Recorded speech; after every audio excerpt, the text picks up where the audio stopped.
G Sushma Venu గారండి. ఎక్కడండి ఎవరు? కరీంనగర్ పెద్దపల్లి నుంచి వచ్చాడు ఈ పెద్ద పులి. నేను మరి వయసు భర్తకి 30 ఏళ్ళు, భార్యకి 25 ఏళ్ళు. వీళ్ళు నా దగ్గరికి వచ్చి జూలై 4, 2023. చాలా కాలం అయింది నువ్వు వచ్చి. ఇది 25. మధ్యలో గ్యాప్లు ఇచ్చారు, గ్యాప్లుగా వచ్చారు. కానీ ప్రెగ్నెన్సీ తెచ్చుకున్నాడండి న్యాచురల్ గా. జీరో కౌంట్ మధ్యలో దేగి వచ్చి లాగుతున్నా కూడా ఆగాడు. జీరో నుంచి హీరోగా మారాడు. మీరు చాలా సినిమాలు చూడుతుండొచ్చు, హీరోల సినిమాలు. ఈయన రియల్ హీరో. మిగతా వాళ్ళంతా రీల్లో ఉండే హీరోలు. సినిమా రీల్లో ఉంటారు. ఒరిజినల్ హీరోలు అంటే ఇలా ఉంటారు. చూడండి గట్టిగా. ఇదే ఫస్ట్ మూవీ. ఇంతకుముందు మూవీస్ ఏం లేవు. ఇదే డెబ్యూ మూవీ కదా, తొలి పరిచయం. జీరో కౌంట్తో కూడా హీరోగా మారొచ్చు, ప్రెగ్నెన్సీలు తెచ్చుకోవచ్చు అని మనం చెప్తున్నాం. కానీ చాలామంది నమ్మట్లేదండి. IVF చేయించుకోవాలి, 3 లక్షలు ఖర్చు పెట్టాలి అని చెప్పి అనుకుంటున్నారు. ఏమి అక్కర్లేదని చెప్పాము. మనం న్యాచురల్గా తెప్పించాము. చూడండి సార్, వేణు గారు ఇదిగో. ఏం చేస్తుంటారు మీరు? ప్రజెంట్ కరోనాకి ముందు మార్కెటింగ్ చేసామని, తర్వాత కరోనా తర్వాత ఈజీ కావడం వల్ల అగ్రికల్చర్ చేసుకుంటున్నాను. సో మీకు వ్యవసాయం చేయడం వల్ల కణాలు జీరో అయిపోయిందని ఎవరైనా అన్నారా? అనలేదా? కొంతమందికి టైలర్లకి జీరో అయిపోయింది, ఎందుకంటే టైలరింగ్ చేస్తున్నావు కాబట్టి. వ్యాన్ డ్రైవర్కి జీరో అయింది అనుకో. ఎందుకు అయిందంటే వ్యాన్ డ్రైవింగ్ చేస్తున్నావు కదరా, వెయిట్ చేసిందిరా, కణాలు మాడి మసి అయిపోయినాయిరా అని చెప్తున్నారు. వ్యాన్ డ్రైవింగ్ వల్ల మసి కాదు, టైలరింగ్ వల్ల మసి కాదు, వ్యవసాయం చేయడం వల్ల మసి కాదు. ఈ మసి ఇవ్వటం అనేది మీ పనుల వల్ల అవ్వదు, క్రిముల వల్ల అవ్వదు. క్రిములు వచ్చినాయి అంటే తిని పడేస్తాయి వేరే కణాలని. తలలు తిని, తోకలు తిని, తల తోక లేకుండా చేయొచ్చు. మీకు సిగరెట్, మందు, గుట్కా, పాన్ ప్రాక్, కైని అన్ని అలవాట్లు ఉన్నాయా? ఇవన్నీ ఉన్నోళ్ళకి పిల్లలు పుట్టారు. ఎన్నాళ్ళు జీరో కౌంట్తో ఎక్కడికన్నా వెళ్ళినా, కౌంట్ తక్కువైనా మన డాక్టర్ గారు ఎలా చూస్తారంటే, సిగరెట్ తాగుతావా, మందు పడతావు కదా, గుట్కాలు వేస్తావు, దొంగ, నీకు అన్ని బ్యాడ్ హ్యాబిట్స్ ఏదో ఉండి ఉంటుంది అన్నట్టుగా చూస్తాను. పాపం ఏ హ్యాబిట్ లేదు, పాపం బొట్టు కూడా పెట్టాడు, దేవుణ్ణి నమ్ముకుని ఉన్నాడు, మరి ఏ హ్యాబిట్ లేదు, అయినా కూడా జీరో అయింది. అవ్వకూడదా? క్రిమి వచ్చింది అనుకోండి, అది తినేస్తుంది. చూడండి, మందు కొట్టాడు, సిగరెట్ తాగారు, గుట్కాలు ఆడారు, పాన్ ప్రాగులు ఆడారు, తైతక్కలు ఆడుతున్నారు, 25 ఏళ్ళ నుంచి బతికే ఉన్నారు, ఇంకా జనాభా లెక్కల్లో ఉన్నారు. ఏ అలవాటు లేనాడు కరోనా వచ్చి వారం రోజుల్లో చచ్చిపోయాడు, జనాభా లెక్కల్లో నుంచి వెళ్ళిపోయాడు. ఏ చావకూడదా? ఈ మందు కొట్టిన వాళ్ళందరూ చచ్చిపోయాక ఇటు చావాలా? సిగరెట్ తాగిన వాళ్ళందరూ చచ్చిపోయాక ఇటు చావాలా? లైన్లో ఏమైనా పెడుతుందా? క్యూ లైను ఏమీ లేదండి. నేను అదే చెప్తాను. సిగరెట్లు కాదు, మందులు కాదు, గుట్కాలు కాదు, పానపురాలు కాదు, వీర్యకణాలు నాశనం అవ్వడానికి, అండాలు డ్యామేజ్ అవ్వడానికి ప్రధాన కారణం క్రిములు. అవి వచ్చినాయి అంటే డ్యామేజ్ అయిపోతాయి. తలలు తింటే తల లేకుండా చేస్తాయి, తోకలు తింటే తోక లేకుండా పోతుంది వీర్యకణం. తల తోక నాకెందుకని మొత్తం మింగేస్తే గుండు 0 అయిపోతుంది, జీరో కౌంట్ కూడా అయిపోతుంది. అందుకే క్రిముల్ని గుర్తించి తొలగించాలన్నాను. అవే మనం చేసాం. క్రిములకి మళ్ళా పిల్లలు భర్తతో పాటు భార్యకు కూడా వాడించు. మరి మీ ఆవిడ వాడిందా? ఫస్ట్ ఇద్దరు వాడారు, చక్కగా ఇద్దరు వాడారు. ఎందుకంటే అలా ఆవిడ మంచిదే. ఇద్దరం వాడిన తర్వాత మధ్యలో కొంచెం హెల్త్ ఇష్యూస్ రావడం వల్ల ఒక 2-3 టైమ్స్ వచ్చాము. ఫస్ట్ 2 months వాడాము, తర్వాత నెక్స్ట్ మళ్ళీ ఒక 2 months వాడాము. ఆ తర్వాత కొంచెం హెల్త్ ఇష్యూ వచ్చింది. వచ్చిన తర్వాత మధ్యలో ఒక 8 months వేరే ఆరోగ్య సమస్యలు అనేది ఆపేయాల్సి వచ్చింది. ఇది ఎమర్జెన్సీ కాదు కాబట్టి ముందు ఆరోగ్య సమస్య చూసుకోమా. మన మందులు వాడుతున్నప్పుడు టైఫాయిడ్ రావచ్చు, మలేరియా రావచ్చు, డెంగ్యూ జ్వరాలు రావచ్చు. ఈ మందులు వాడుతున్నప్పుడు ఆ జబ్బులన్నీ ఆగుతాయి ఏంటి? అరే ఆ మందులు వాడుతున్నారు, ఆగండి, వెయిట్ చేద్దాం, ఇప్పుడు వెళ్ళకూడదు, ఆగుతాయా? కొంతమంది ఇలా కూడా అంటారు, డాక్టర్ గారు మీ మందులు వాడుతున్నప్పుడు నా టైఫాయిడ్ వచ్చిందండి అంటే నా మందులు ఏదో టైఫాయిడ్ తీసుకొచ్చినట్టు చెప్తాడు. నాయన నా మందులకు అంత శక్తి లేదు, కొత్త జబ్బులు ఇచ్చేంత శక్తి లేదు. ఉన్న జబ్బు తగ్గిస్తుందో లేదో తెలియదు కానీ కొత్త జబ్బులు ఇచ్చే శక్తి లేదు. మధ్యలో టైఫాయిడ్ రాకూడదా నా మందులు వాడుతుంటే? మలేరియా రాకూడదా? బీపీ రాకూడదా? షుగర్ రాకూడదా? నా మందుల వల్లే వచ్చాయి. ఏదో జబ్బులు వస్తాయి, అందరికి వచ్చినట్టే మీకు కూడా వస్తాయి. అవి వచ్చినప్పుడు ఏం చేయాలి? ఇది ఆరోగ్య సమస్య, అది ప్రధానం. ముందు అర్జెంటుగా అక్కడ ఉన్న డాక్టర్ గారికి చూపించుకుని ఆరోగ్య సమస్యను సెటిల్ చేసుకోవాలి. ఆ సెటిల్ అయిపోయిన తర్వాత మళ్ళీ ఆరోగ్యకరంగా ఉన్న తర్వాత మళ్ళీ ఈ మందులు వాడుకోవచ్చు. ముందు అది ఆరోగ్యం ముఖ్యం కదా, మనం బతుకుంటేనే కదా పిల్లల తర్వాత సంగతి. అందుకనే ముందు ఆరోగ్యం చూసుకోమన్నాం. దానివల్ల గ్యాప్ వచ్చింది, మళ్ళా వచ్చారు, మళ్ళీ మందులు మళ్ళీ వచ్చాము. ఒక 2 months వాడాము. 2 months తర్వాత మళ్ళీ నెక్స్ట్ 1 month కన్ఫర్మ్ అయిపోయింది. ప్రెగ్నెన్సీ కంటిన్యూగా అప్పుడు వచ్చేది ఉంటే నాకు 2 months తర్వాత ఇంకొక 2 months క్రిములకు వాడాము. నెక్స్ట్ 2 months వ్యాక్సిన్ వేసుకుని వెళ్ళాము. ఆ తర్వాత మాకు హెల్త్ ఇష్యూ వచ్చింది. మళ్ళీ మొన్న రీసెంట్ 2 months నుంచి వాడాము. నెక్స్ట్ ప్రెగ్నెన్సీ కన్ఫర్మ్ అయిపోయింది. మధ్యలో మీరు ఏమైనా IVF సెంటర్కి వెళ్ళలేదా? అట్లాంటిది నన్ను మరి మధ్యలో తిట్టుకుని ఏంది రావట్లేదు, అందరికి 10 రోజులు ఎత్తున్నాడు, 15 రోజులు ఎత్తున్నాడు, మనకు సరిగ్గా ఇవ్వట్లేదు, డాక్టర్ గారు పట్టించుకోవట్లేదు, పదా సందులో డాక్టర్ ఉన్నాడు, గొంతులో డాక్టర్ ఉన్నాడు అని తీసుకెళ్తుంది సైతాను. అట్లాంటివి కాకుండా మేము ఫస్ట్ టైమే IVF అని చెప్పేసి బాగా రెఫర్ చేస్తారు. హాస్పిటల్ వెళ్ళగానే మాకు రెఫర్ చేస్తారు. ఇక మేము అంత మొదలై మేము చేయలేము ఇంకా అని చెప్పేసి మేము మాకెంత పుషింగ్ లేదు ఎక్కువ అట్లా. అందుకని ఏం చెప్పేసి అనుకున్నాము, దేవుడు అనుకున్నాము, నమ్ముకున్నాము. ఈ దేవుడి దారి చూపించారు. ఇట్లా చూపించడానికి అంటే యాక్చువల్లీ ఏంటంటే మా మిస్సెస్ వాళ్ళ ఫ్రెండ్ వాళ్ళిద్దరు క్లాస్మేట్లు. ఆమెకి జస్ట్ అప్పుడు వ్యాక్సిన్ ఒక 1 month 2 months రాగానే వ్యాక్సిన్ వేయించుకోగానే ఆమెకు కన్ఫర్మ్ అయిపోయింది. స్పీడ్ అయిపోయింది. చూసి మీ ఆవిడ ఇన్స్పైర్ అయింది. అయిపోయిన తర్వాత మేము ఆటోమేటిక్ మళ్ళీ 2 months వచ్చాం. 2 months వచ్చేసరికి కొంచెం డిసప్పాయింట్ అయ్యాము. మాకు 10 రోజులు రావాల్సింది కనీసం 2 నెలలకి. ఆల్రెడీ వాళ్ళ బాబుకి ఇప్పటికి 1 year మొన్న ఫస్ట్ బర్త్డే కూడా అయిపోయింది. డిసప్పాయింట్ అయిపోయింది బాగా. మేము ఇంకా వెళ్దాము అని అనుకుంటే ఇక అప్పటికే మాకు బాడీ అనేది సహకరించి హెల్త్ ఇష్యూస్ రావడం వల్ల అడిగి అయిపోయినాము. మన లక్కీగా 2 months వాడాము. అటువంటి ప్రెగ్నెన్సీ వచ్చేసి చూడండి, నమ్మాడు. మళ్ళా ఆరోగ్య సమస్య సెటిల్ అయిపోయిన తర్వాత మళ్ళా మన దగ్గరికి వచ్చారు. ఇక్కడ ఏంటంటే మనము అంటే వాళ్ళు వచ్చారు కదా, వాళ్ళకి తొందర వచ్చింది, మనకి తొందర ఇంకా రావట్లేదు అనేది మనలో డిసప్పాయింట్ అనేది కాకుండా ఏంటంటే నేను నమ్మకంగా ఉన్నాను స్ట్రాంగ్గా. ఖచ్చితంగా ఇంకొక 2 months అయినా వాడదాం. యాక్చువల్ నాకు జర్నీ అనేది నేను మార్నింగ్ 1 గంటకు లేసాను అంటే నేను 1 గంటకు మళ్ళీ కరీంనగర్కి వచ్చేసరికి నాకు 4 గంటలకు బస్సు మిస్ అయిందంటే నాకు ఇక్కడ వందే భారత్ వరంగల్లో మిస్ అయిపోతుంది. నాకు రావడానికి ఆల్టర్నేటివ్ లేదు. ఒక కార్ తీసుకొని రావడానికి ఒక్కసారి వస్తే 10,000 రూపాయలు నాకు ఇక్కడికి రావాలండి. ఒక కార్ తీసుకొని రావాలండి. మన ఫీజు 500, 10,000 రూపాయలు నాకు 10,000 అయిపోతుంది. అట్లాంటిది నేను రాత్రి 1 గంటకు లేస్తే నేను తెల్లారి 9-9:30 ఇక్కడ ఉంటేనే నాకు కరెక్ట్. అంటే డాక్టర్ గారు అందుబాటులో ఎవరైనా అందుబాటులో ఉంటారని చెప్పేసి రాత్రి 1 గంటలకు లేస్తే 9:30-10 ఎగ్జాక్ట్లీ ఇక్కడ దిగితే మళ్ళీ ఈవినింగ్ ఇక్కడ ప్రాసెస్ అంతా కంప్లీట్ చేసుకొని మళ్ళీ ఈవినింగ్ నేను 4:35 కల్లా నవజీవన్కి ఎక్స్ప్రెస్ ఎక్కితే మళ్ళీ నేను రాత్రి పోయేసరికి 12:30-1 గంట అవుతుంది నాకు.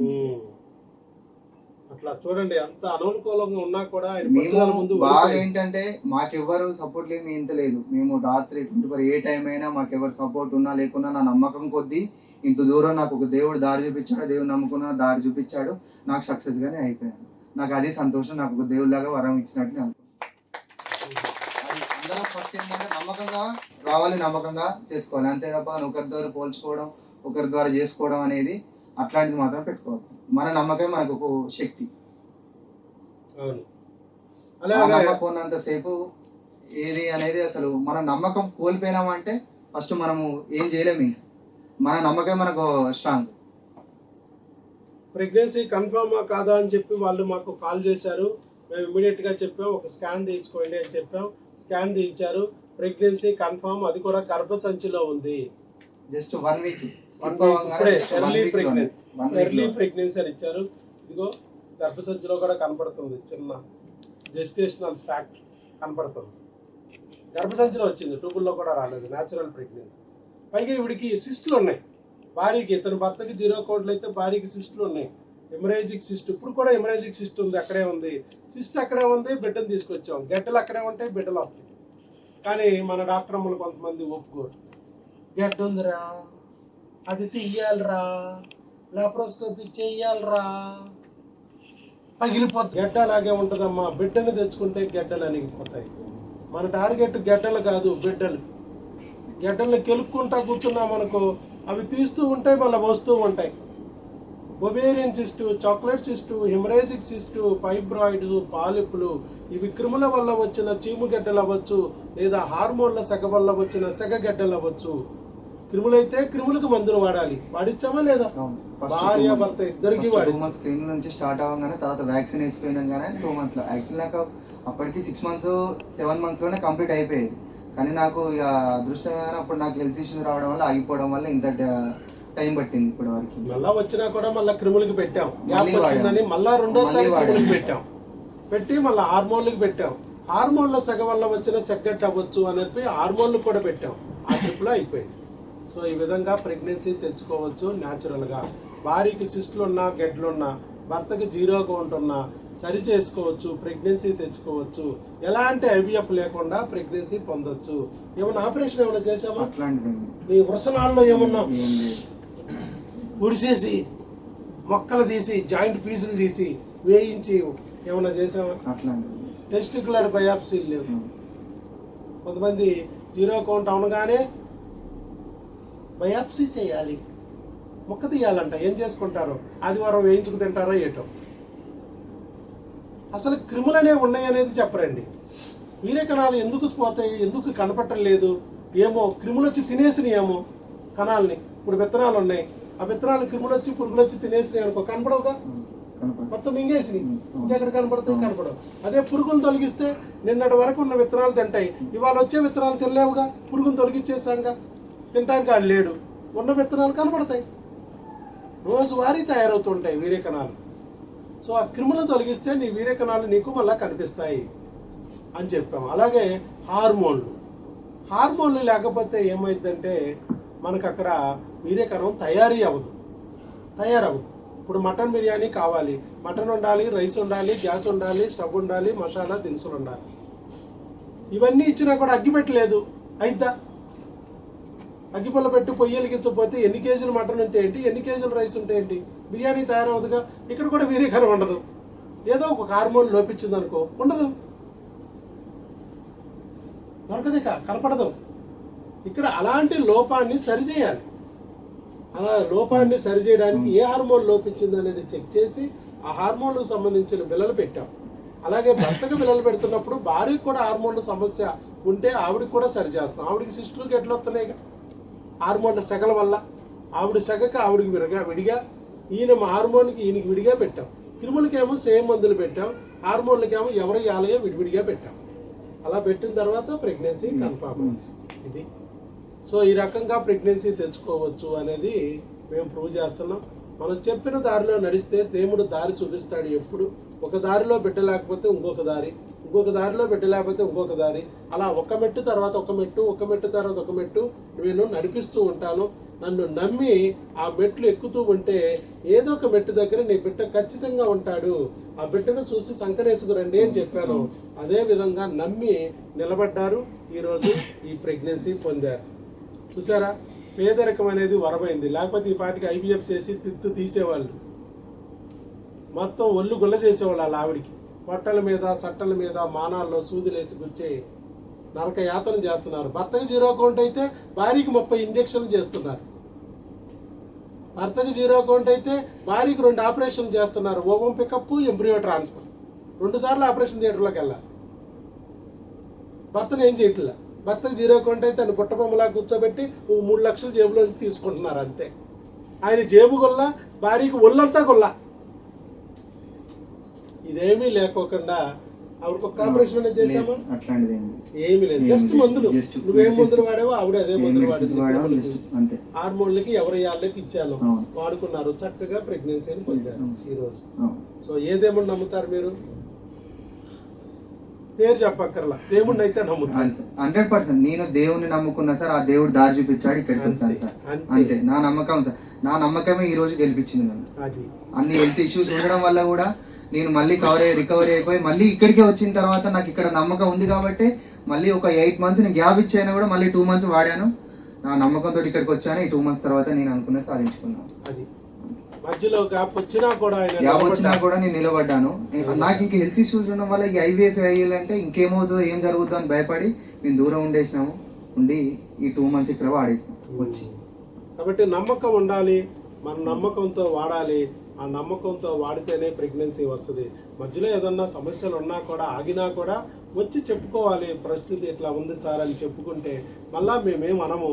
కాకపోతే ఏంటంటే కొంతమంది ఐవీఎఫ్ సెంటర్లకు వెళ్ళి మధ్యలో ఐవీఎఫ్లు కూడా చేయించుకుని వస్తారు పాపం, ఒళ్ళు గొల్ల చేసుకుని. అట్లా ఎందుకు? ఆల్రెడీ దేవుడు ఒక దారి చూపించినప్పుడు మళ్ళా దెయ్యాల మాటిని మళ్ళీ అటువైపు ఇటువైపు పరిగెత్తి ఒళ్ళు గొల్ల చేసుకోకండి, డబ్బులు పాడు చేసుకోకండి.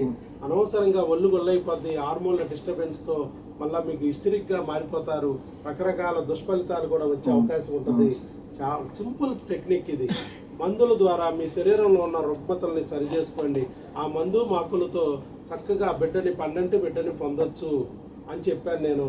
అదే విషయాన్ని నన్ను ఫాలో అయ్యారు, ఇవాళ ఫలితాన్ని పొందారు. మీ నమ్మకమే నిజంగానే నా నమ్మకం కొద్ది అంత దూరం నుంచి వచ్చాను సార్. అక్కడ నాకు ఎక్కడ నమ్మకం అనిపించలేదు. అన్ని హాస్పిటల్ తిరిగా, వరంగల్ వెళ్ళాను, హైదరాబాద్ వెళ్ళాను, నిజామాబాద్ వెళ్ళాను, జగిత్యాల తిరిగా, నాకు ఎక్కడ నమ్మకం అనిపించలేదు.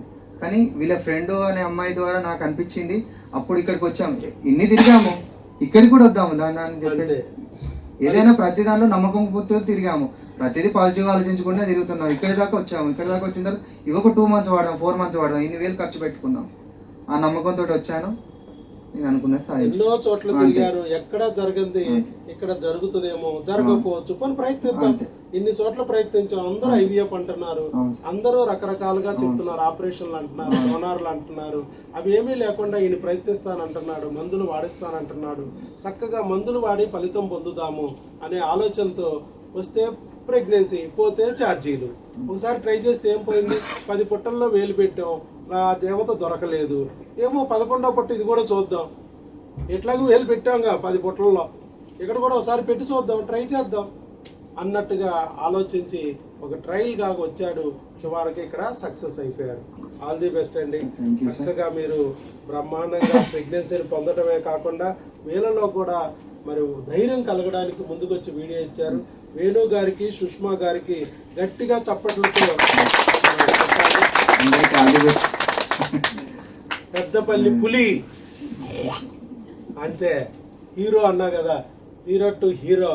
ఇలాంటి హీరోల స్టోరీలు వింటుంటే మీలో కూడా మోటివేషన్ వస్తుంది. లేకపోతే ఎవరో ఒకరు వచ్చేసి మిమ్మల్ని భయపెడతా ఉంటారు, అసలు మీకు పిల్లలే పుట్టరు, మీకు అవకాశమే లేదు అని చెప్తా ఉంటారు. నో, మీరు పుట్టారంటే మీకు పిల్లలు పుట్టి తీరాలి అని నేను ప్రతిసారి చెప్తున్నాను. మీరు పుట్టారంటే మీకు పిల్లలు పుట్టి తీరుతారు. ఒక దారిలో పెట్టలేకపోతే ఇంకొక దారి వెతుకు, ఆ దారిలో పెట్టలేకపోతే ఇంకొక దారి చూపిస్తా, వెతుకు. నీ బిడ్డ అయితే ఏదో ఒక దారిలో ఉన్నాడు. ఇది ట్రెజర్ హంట్ లాగా నువ్వు వెతకాలి. దాగుడు మూతలు ఆడుతున్నాడు నీ కొడుకు, అంతే. వాడిని పట్టుకోవాలి నువ్వు. జస్ట్ ఓర్పుతో ఎతికితే దొరికేస్తాడు. దొరకగానే డాడీ అంటాడు.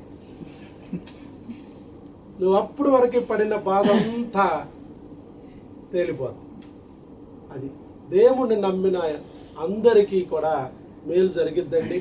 నా వీడియో మీకు కనపడాలంటే మీకు దేవుడి దయ ఉండాలి, నా దగ్గరికి రావాలంటే మీకు దేవుడి దయ ఉండాలి. ఆయన పిచ్చుకలకి దారాలు కట్టి లాక్కొచ్చినట్టు లాక్కొచ్చి ఇక్కడ పడేస్తే తప్ప మీరు రాలేరు.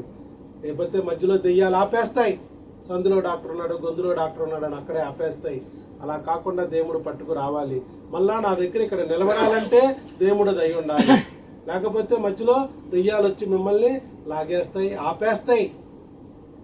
అందుకోసమే నేను చెప్తున్నాను, దేవుణ్ణి గట్టిగా పట్టుకుని నిలబడండి. మీరు ఏ దేవుడైనా పర్లేదు, అది వెంకటేశ్వర స్వామి అయినా పర్లేదు, అల్లా అయినా పర్లేదు, ఏసై అయినా పర్లేదు, మీ కులదైవం ఎవరైనా పర్లేదు, పట్టుకుని ఉండండి.